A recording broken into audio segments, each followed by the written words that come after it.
And during this Thanksgiving week, a show from one of the top shows of all time on radio, The Great Gildersleeve, when it starred its original star, Hal Perry, and it was really going great guns. The Great Gildersleeve. Kraft presents The Great Gildersleeve. The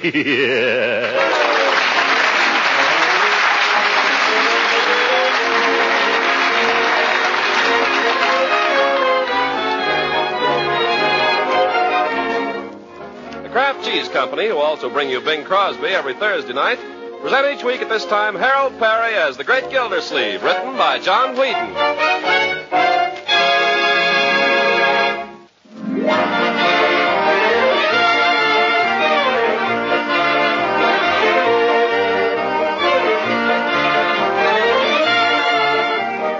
Well, let's get on to the Great Gildersleeve, who's been putting in a busy Saturday morning down at the water department trying to clear his desk of all the odds and ends that have piled up there.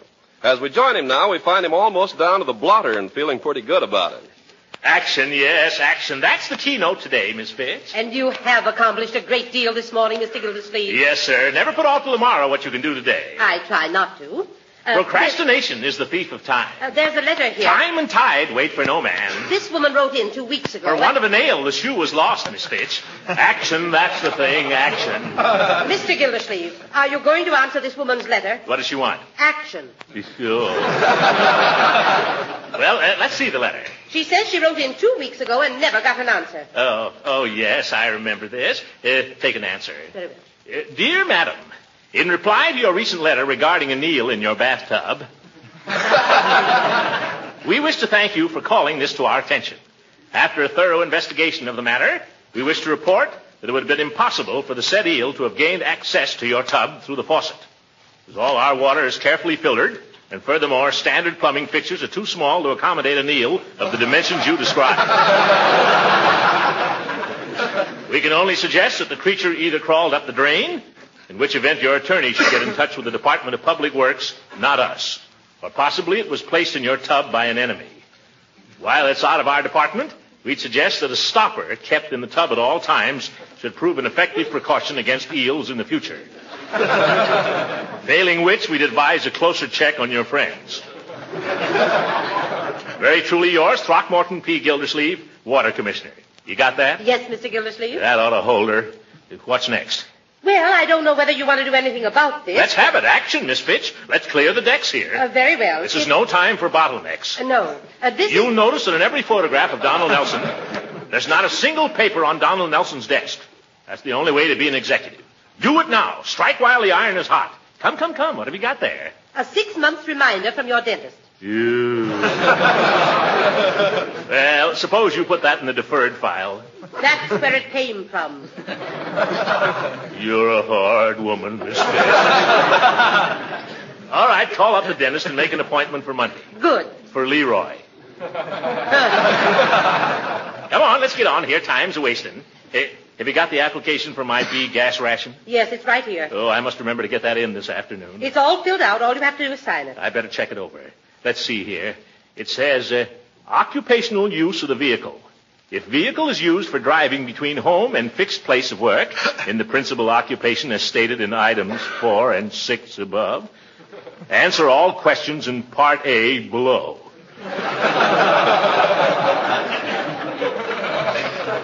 If vehicle is used in the performance of the principal occupation stated in items 4 and 6 above, oh, brother, I'll take your word for it, Miss Fitch. You also have to get the signatures of any person sharing the ride with you. Oh, well, Judge Hooker is my share of the rider, but he isn't speaking to me. He can darn well sign, though.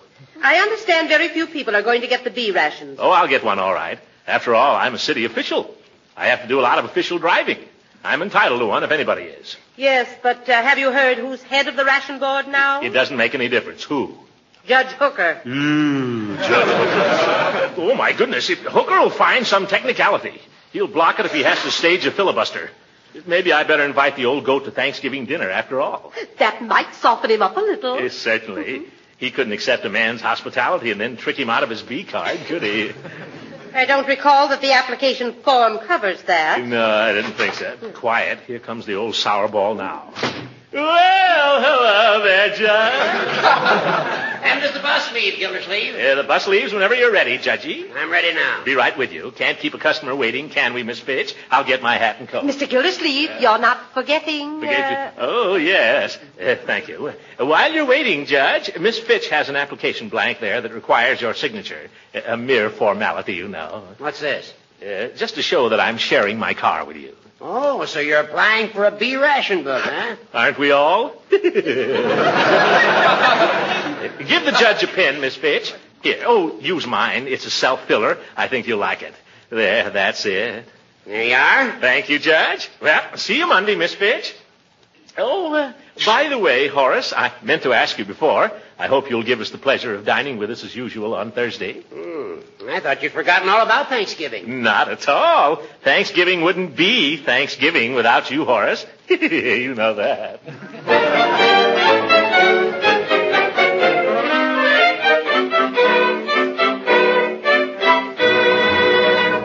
Stand still, Leroy, now while I fit this. I feel like a sissy in this fool outfit. This is the kind of clothes the Pilgrims wore, and they were no sissies. Yeah, but they didn't have to wear them in front of a whole auditorium full of people. Stand still, will you, before I jab you with this pin? Courtship of Miles Standish. Why don't you speak for yourself, John? Yeah. Oh! Told you you'd get stuck. You know, I think you're going to look real cute when I get this down. That's just what I'm afraid of. That's what the whole school is going to think. Leroy, will you stand still? It wouldn't have been so bad if I was Miles Standish. I'd get to wear a helmet.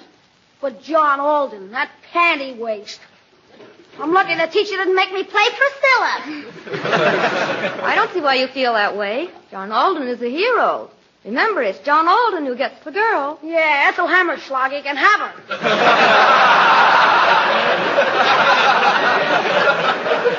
Hello, Uncle Mort. Well, hello, Marjorie. And Leroy. Hello. Well, look at our little pilgrim.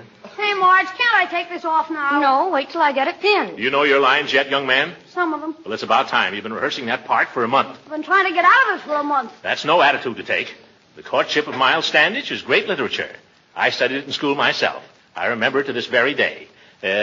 This is the forest primeval, the murmuring pines and the hemlocks. That's Evangeline, Uncle Mort. Well, that's good, too. Let's hear you recite that speech you were having trouble with last night, Leroy. No, I don't want to. Come on now. I want to see if you've learned it. Some other time, Unc. No, right now. I'd like to hear it. We both would. Wouldn't we, Marjorie? We'd love to. No, I won't do it. Not if she's going to listen. Young man, you'll recite that speech or you'll go right upstairs to your room. Okay. We're waiting. Let's see.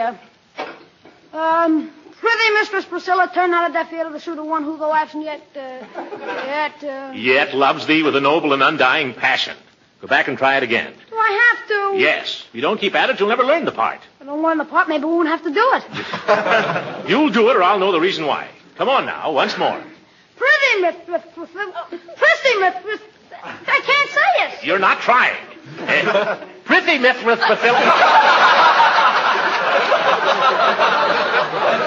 Now you got me doing it. Oh, Bertie, I want to talk to you. Leroy, you go up to your room and practice. Darn old Miles Standish anyway. Quiet, you. Bertie, I've invited Judge Hooker to Thanksgiving dinner. So that'll mean one more. That'll mean 5 more. What? Yes, I hope you don't mind, Uncle Mort. I invited 4 of the boys from Camp Fuller. Oh, well, fine. The more the merrier. Thanksgiving isn't Thanksgiving unless there are plenty around to enjoy the turkey. Speaking of turkey, Mr. Gildersleeve. Yes, Bertie? You wouldn't want to buy a chance on one, would you? I don't suppose. What do you mean, Bertie? Well, the ladies at my church is holding a turkey raffle. Again? All right, I'll buy a chance. How much are they? 25 cents. That's for one. One chance. There you are. There's a quarter. Thank you. Most everybody around here has bought one from me. All the neighbors. Well, you're doing fine. Of course. If you used to buy 2 chances, it stands to reason you have twice as good a chance as they have. Yeah. No getting around that, Bertie. All right, I'll take 2. Mr. Gildersleeve, you're making no mistake. Turkey's awful expensive this year. Yes, I know, Bertie. 48 cents a pound at Day One Grocery. Oh, brother. Yeah. So if even you used to buy 3 chances, you'd still be ahead. Sold, Bertie. Make it 3. Yes, sir. Let's see now. How many is it going to be for dinner? Well, there's Marjorie and Leroy and Judge Hooker and Mrs. Ransom and the 4 soldiers and you, Bertie. That makes 9. And you, that makes 12. Yes. Oh, yes, me. That's going to take a big turkey. Well, maybe we should order one right away and ask him to hold it for us. Well, let's wait and see how this raffle comes out first, Marjorie. We don't want to be stuck with 2 turkeys, you know. Of course, they've sold quite a lot of chances on it, and you've only got 3. Bertie, if you can guarantee I'll get the turkey, I'll take 5 chances. Well, I can't promise nothing, but my cousin's doing the drawing. I'll take 5. Well, that'll be $1.25. That's right. Well, here's another $1. That's quite a lot of money. Yes, it is. $1.25 will buy a lot of things. Don't I know it? You wouldn't like to take a couple more chances just to protect your investment. You get out of here, Bertie, before you ruin me. I got to get down to the ration board.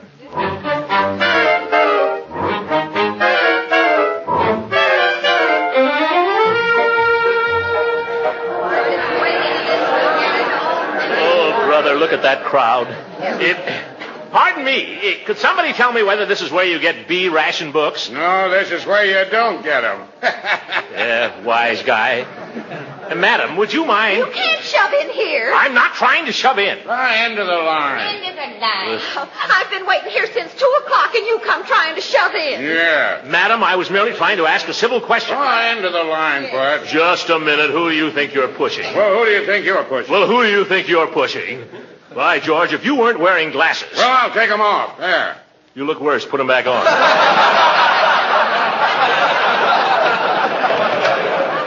What's the fuss here? What's the fuss? He tried to shove in ahead of me. I did not. He did, too, and he squeezed my hand. Oh!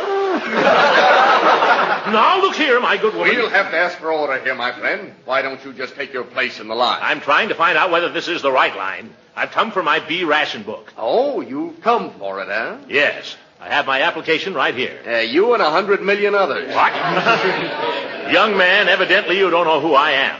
I happen to be Throckmorton P. Gildersleeve, and I have to do a lot of driving. Where to? Well, out to the reservoir. To the reservoir? What for? See if there's anything in it. Yeah? Listen, brother, if we gave a ration book to everybody who wants to drive out to the reservoir for a little necking in the moonlight... I don't do any necking in the moonlight. Oh, you like it in the dark? Yeah, no! And I didn't come here to be insulted by underlings. End of the line, Bud. Yes, end of the line. Oh, shut up!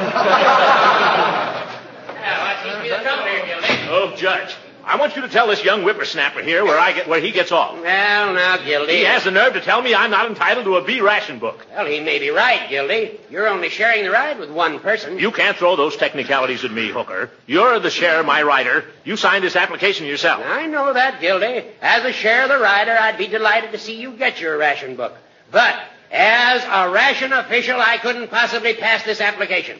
My conscience wouldn't allow it. All right, Judge. As a ration official, you needn't bother to come to Thanksgiving dinner. And as a share of the rider, from now on, you can walk. End of the line. Oh, you can have your old line.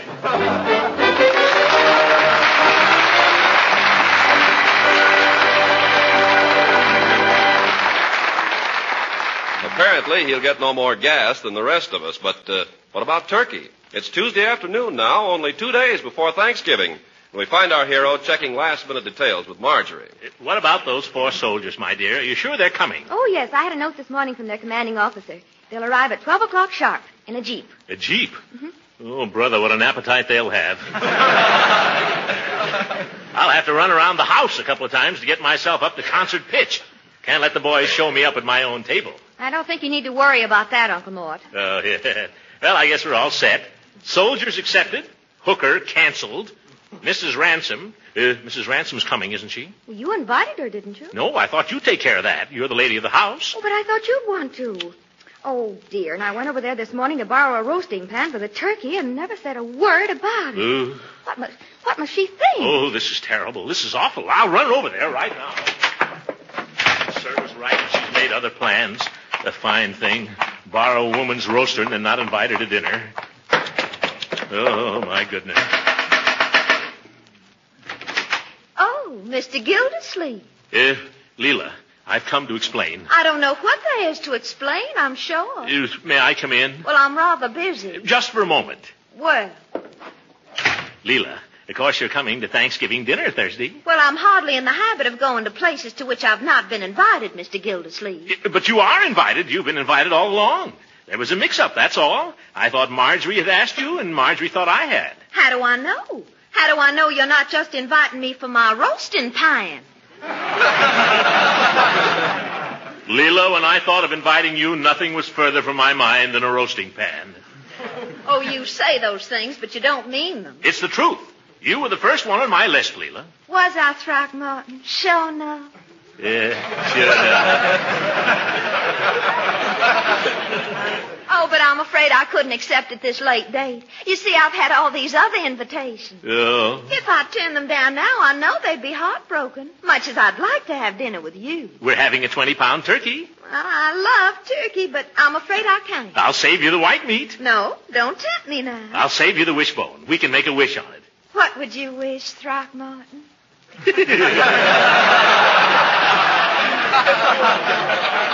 I'm not supposed to tell you. Well, I don't know that I could trust you with a wishbone. And anyway, I've promised these other people. But you've got to come, Leela. Marjorie and Leroy will be terribly disappointed if you don't. So will I. So will Bertie. So will the Army. The Army? Yes, we're having 4 young lieutenants to dinner, too. Throckmorton, why in the world didn't you say so? You mean you'll come? Will I? You're too good to me, Leela.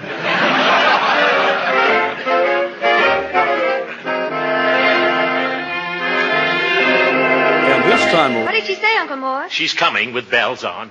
I wouldn't put it past her. Huh? Uncle Mort, can I borrow your shotgun? No, Leroy, certainly not. Why? I'm supposed to bring a gun to school tomorrow. What kind of a school are they running? A reform school? No, Miles Standish has got to have a blunderbuss. A blunderbuss. Here's your pilgrim suit, Leroy. I pressed the collar, so don't mess it up. Oh, put it on, Leroy, and show Uncle Mort how nice it looks, not finished. Oh, no. Go ahead. You look real nice in it. I look like a sissy in it. You look better than you do in that Mickey Mouse sweatshirt you wear all the time. Yeah, and cleaner, too. Put on the pilgrim suit, Leroy. Oh, Your sister worked hard on it. It won't do you any harm to put it on once. Go ahead.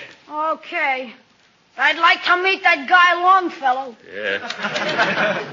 Well, Bertie, you think we're going to have enough turkey for all these people Thursday? I don't know, Mr. Gildersleeve. Let's see now. We've got 4 soldiers, and the 4 of us here, and Mrs. Ransom. What about Judge Hooker? Judge Hooker is an ungrateful old goat. Never mention his name in this house.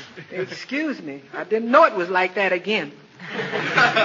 There'll be 8 of us at dinner. And you know the way soldiers eat. You think we ought to figure on 2 turkeys? I don't know, Mr. Gildersleeve. I don't know what we ought to do. What's the matter, Bertie? You seem to be sort of dragging today. I don't know. I don't guess I feel so good. Out a little late last night? No, sir, no later than usual.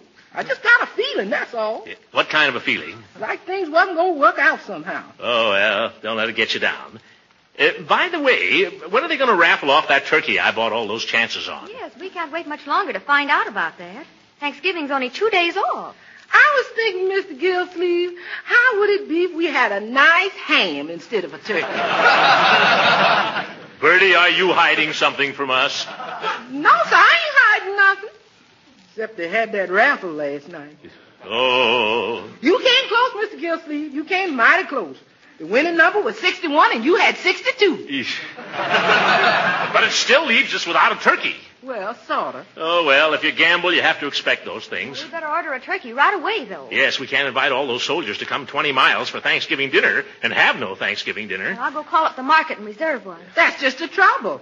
What do you mean? I called up the market, and all the turkeys is reserved. You mean they won't sell us one? Butcher says there ain't a turkey left in Summerfield. I don't know what's the matter. Last week, no pot roast. This week, no turkey. We've got to have a turkey. We've invited all these soldiers. We've invited Mrs. Ransom. We've got to find one. But where? Don't ask me. All right, Unc. How do you like it? Like what? The pilgrim suit. Oh, forget the pilgrim suit. We just lost our turkey. No turkey? No turkey. How do you like that? Well, it looks like we'll all wind up eating turkey sandwiches at the drugstore. Yeah. Some Thanksgiving. The drugstore. Maybe Peavy's got a turkey. Hold everything, kids. I'll be right back. I'm going to the drugstore.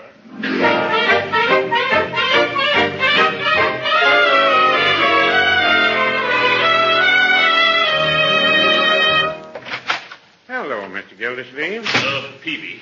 Peavy, you've got to help me out. Well, I'm always glad to do customer service. Good. Have you got a turkey? What was that again? Have you got a turkey? A turkey? Well, now, I've had people come in here and ask for some strange things, but this is the first time I've ever had a request for a turkey. But never mind that. Have you got one? No, Mr. Gildersleeve. Turkeys are one thing that I don't carry. I'm sorry. Have you tried the meat market? Of course I've tried the meat market. Why do you think I came in here? I wondered. Now, just a minute, Peavy. You serve turkey sandwiches at your soda fountain, don't you? Yes, we do serve a turkey sandwich. You can't make a turkey sandwich without a turkey, can you? Well, now, I wouldn't say that.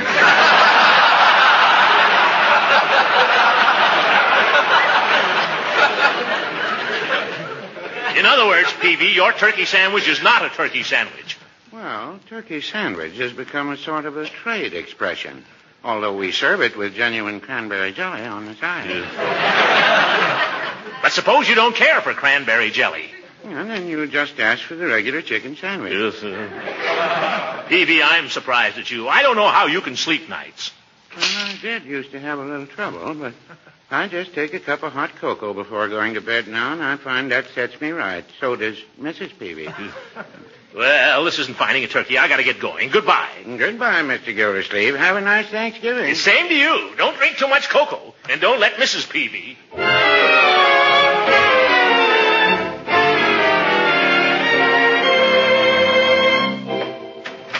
Any luck, Uncle Mort? Not a bit, my dear. I've been everywhere. It's no use. The Army's picked the place clean. There's not a single turkey left. Maybe I should warn those boys at camp. They'll do better if they stay there. Yes. Wait. There's just one chance left. What's that? If we can find out who won the turkey in Bertie's raffle, we might be able to buy it from him. Bertie! Yes, Mr. Gildersleeve? Would you mind coming in here? Yes, sir? Bertie, do you know who won that turkey in your raffle? No, sir. Do you think you could find out? Well, sir, I might be able to. Then again, I might not. What do you mean by that? Well, if I was to find out who won, you might not like it. Come clean, Bertie. What bush are you beating about now? Do you know who won the turkey? Yes. Well, why didn't you say so? Who is it? Well, you said never to mention Judge Hooker's name. Oh!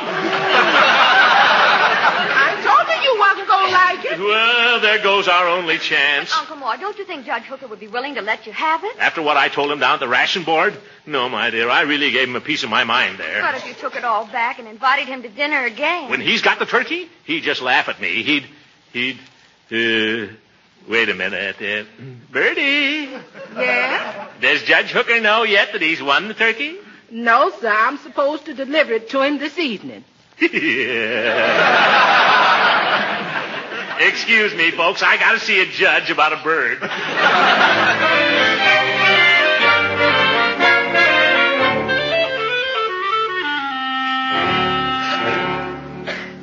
Horace, I've come to ask your forgiveness. You've come to the wrong place, Gildersleeve. That's a cruel attitude, Judge, but I don't blame you for taking it. You behave like a boor, Gildersleeve. You're right, a big boor. In front of a whole lot of people, too. Yeah. I could kick myself when I think of it. Well, we all fly off the handle sometimes. There was no excuse for it.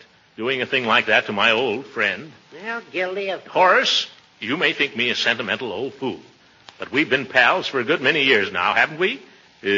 Off and on. Yes, Gildy, we have. Off and on. And we've always had Thanksgiving dinner together, haven't we? Yeah, I guess that's right. Well, I want you to have it with us again this year. You really mean that? Horace, I've said it before, and I mean it now more than ever. If you don't come to Thanksgiving dinner, it just won't be Thanksgiving dinner. Well, then, I'll certainly be delighted to come. Good. Don't forget now. I won't. We'll be counting on you. I'll be there. What time would you like to have me come? Oh, come early, Judge. Come about 9 o'clock in the morning. 9 o'clock? Yeah. And when you come, would you mind bringing that turkey you won in the raffle, Judge?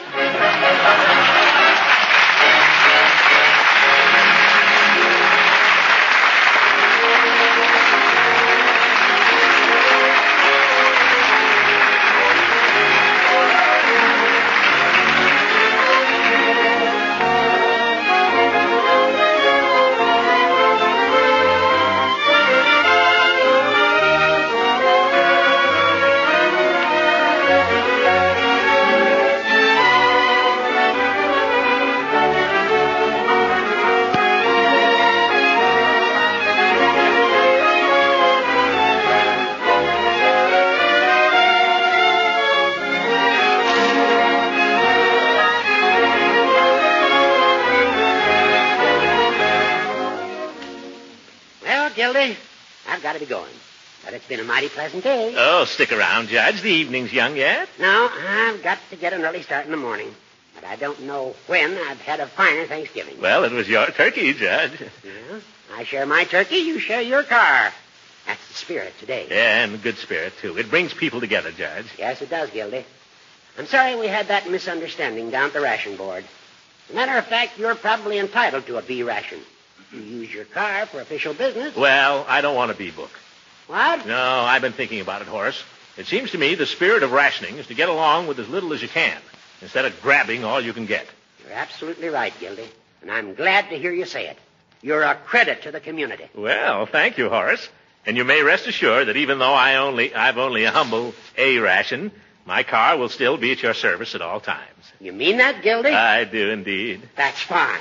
I've got to meet a train at Moore's Junction at 6 o'clock tomorrow morning. Good night, Gildy. Good night, everybody.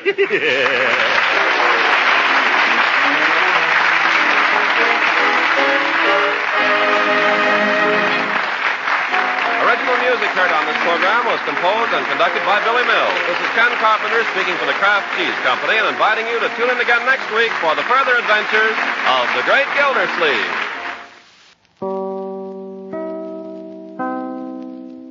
Join me every Monday at this time for a new complete old-time radio episode from the archives of Old Time Radio.